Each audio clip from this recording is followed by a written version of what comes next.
સ્વામી વિવેકાનંદજીની જન્મ જયંતિ નિમિત્તે આજરોજ સમગ્ર દેશમાં રાષ્ટ્રીય યુવા દિવસ તરીકે ઉજવણી થઈ રહી છે, જેના ભાગરૂપે હિંમતનગરના હડિયોલ ગામની નામાંકિત વિદ્યાલય નચિકેત વિદ્યાલયમાં આજથી 2 દિવસીય રમતોત્સવનું આયોજન કરવામાં આવ્યું છે, જેમાં લીંબુ ચમચી, બ્લોક સેટ, લોટ ફૂંકણી, ખોખા, સંગીત ખુરશી, મગફળી ફોલવાની જેવી અલગ અલગ રમતોનું આયોજન કરવામાં આવ્યું હતું અને જેની પાછળનો ઉદ્દેશ્ય બાળકોના શારીરિક વિકાસનો હતો।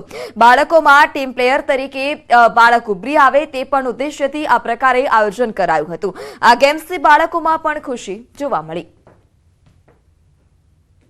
જૂની જે આપણી ભૂલાઈ ગયેલી રમતો છે, જેવી કે લીંબુ ચમચી, લોટ ફૂંકણી, ફુગ્ગા ફોડ, આવી નાની નાની રમતો પણ તેની અંદર બાળકોનું શારીરિક કસરત થઈ શકે એ રીતની રમતોનું આયોજન આજથી લઈ અને 2 દિવસ માટે અમે કરેલું છે। અહીંયા હું આજે શ્રી સ્વામી વિવેકાનંદની જન્મજયંતિ દિવસે અમારા સ્કૂલની અંદર 2 દિવસનું આયોજન રાખેલું છે, 12 જાન્યુઆરી 13 જાન્યુઆરી 2024નું અને સ્પોર્ટ ડેનું આયોજન કરેલું છે। તો દરેક બાળકને એ સૂચના કે પોતે ઘરની અંદર મોબાઈલ લઈને બેસી ન રહેવું જોઈએ, ફરિયામાં શેરીમાં 10-12 મિત્રો સાથે રહી અને સરસ મજાની ગેમો રમવી જોઈએ, જેથી બ્રેન અને શારીરિક હાથ પગનો વિકાસ થાય। અત્યાર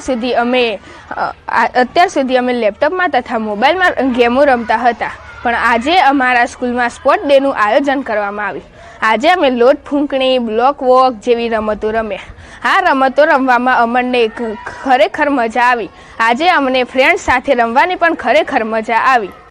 તો સ્વામી વિવેકાનંદની જન્મજયંતિ નિમિત્તે રાષ્ટ્રીય યુવા દિવસ તરીકે ઉજવવામાં આવે છે, જેના ભાગરૂપે આજે અમદાવાદની ગોતા હાઉસિંગ પ્રાથમિક શાળામાં રમતોત્સવનું આયોજન કરાયું હતું, જેમાં કબડ્ડી, ચેસ, યોગા, સૂર્ય નમસ્કાર, સંગીત ખુરશી, લીંબુ ચમચી જેવી અલગ અલગ રમતો બાળકોને રમાડવામાં આવી।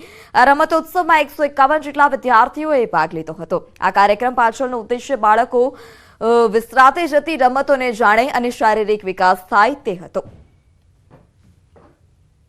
રમતોત્સવનો હેતુ બાળકોનો શારીરિક અને માનસિક વિકાસ થાય, તેમજ વિસરાતી જતી રમતો કે જેનાથી બાળકો વિસરાતા જાય છે, રમતો ભૂલતા જાય છે, એ રમતો વિશે જાણે અને તેના કૌશલ્ય કેળવો તેવો રહેલો છે।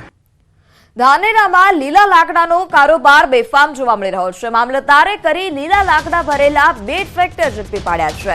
ધાનેરાની શોમિલમાં રાત્રે આવે છે લીલા લાકડા ભરેલ ટ્રેક્ટર। ફોરેસ્ટ વિભાગના આશીર્વાદથી ચાલી રહ્યો છે લીલા લાકડાનો કાળો કારોબાર। એક વૃક્ષ વાવવાની ઝુંબેશ તો બીજી બાજુ વૃક્ષ છેતરનો પેપલો સામે આવ્યો। ધાનેરામાં શોમિલના માલિક બેફામ બનતા વૃક્ષ છેતન ખુલ્લેઆમ। તો સમાચારમાં હાલ સમય થયો છે વિરામનો। આપ જોડાયેલા રહો ન્યૂઝ 18 ગુજરાતી સાથે।